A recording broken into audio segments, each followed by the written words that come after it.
Hi there, I'm Julie Turner, JulieTurner.ca, and welcome to No BS Talk, where there will be no BS because I know BS. You may or may not have noticed that I am alone here today on No BS Talk. Now, why, you may ask? Well, it's because I'm feeling a little feisty today. I got something to say. Brad's nowhere to be found, so I figured I'd just put this out there. What am I feeling feisty about? Well, let me back up a little bit.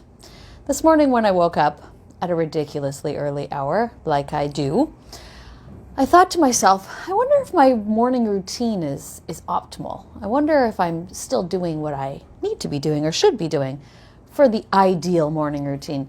Because the last thing I ever personally want to be in my life is complacent.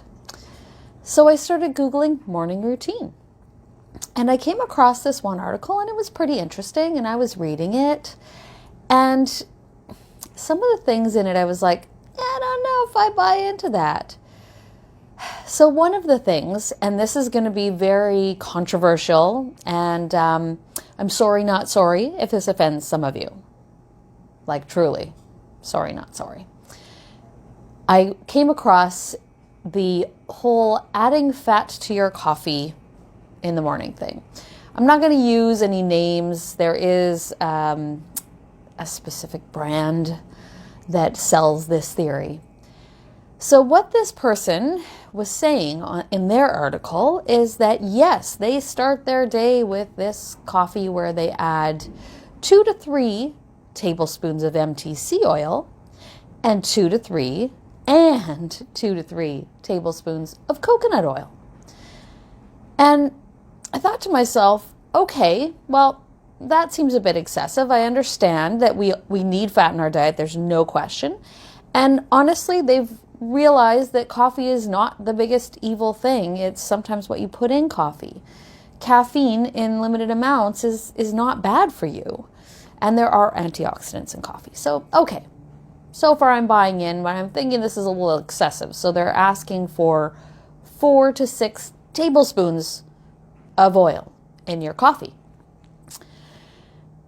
And I don't know how many of you realize this, but each tablespoon of oil, no matter what kind of oil it is, oil from a calorie point of view is the same.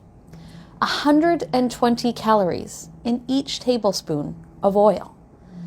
Now, quick math here, 4 to 6 tablespoons of oil in your coffee is a hell of a lot of calories. And I'm not saying you need to count calories. God forbid. I have no interest in counting calories whatsoever. I have an interest in feeding my body healthy and appropriate things. But the problem with this whole adding this fat to your coffee issue is that people are just adding it and they're not compensating for the fact.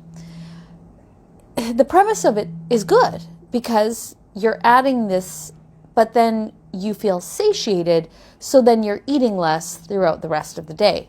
That's a great theory. But not everybody's waiting to feel satiated, so they're just adding it to their coffee, and they're still eating along with it. Or having that smoothie that, don't even get me talking about how many calories are in the average smoothie. They're not compensating for it. They're not taking away other calories. And they're touting it that it burns fat when you do this. But the amount of raised metabolism, that's probably not the right way to put it, does not compensate for the amount of extra calories that you've just put in your body. Absolutely, you may burn more calories than you would normally, but you've still taken in so many more calories. So why is this on No BS?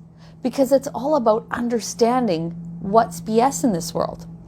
So let me go back just a moment to the theory that you will then be satiated and you will not eat extra calories.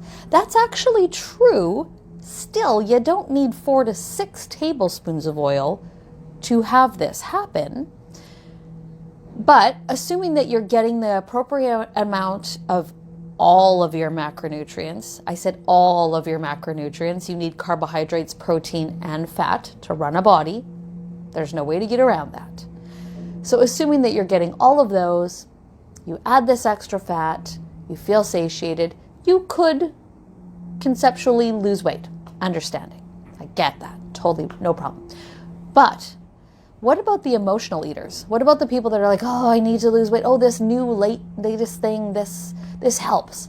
So then they're adding this coffee, but they're still emotionally eating, because it's not about being satiated in a physical way when you emotionally eat.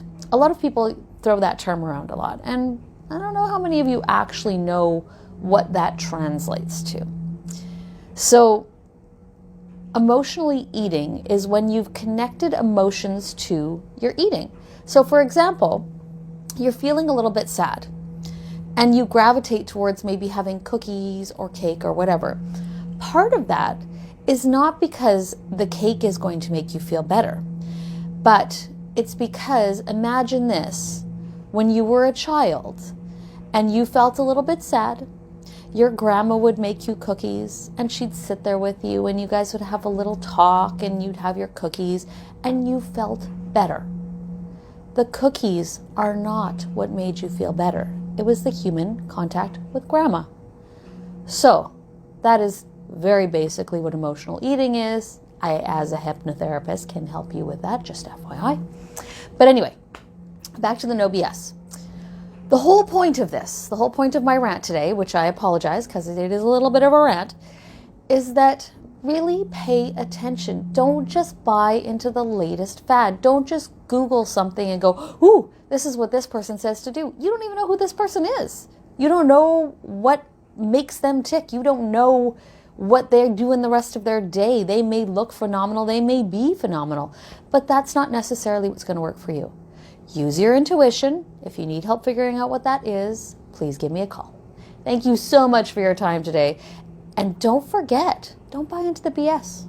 Get a hold of me, JulieTurner.ca. I look forward to hearing from you.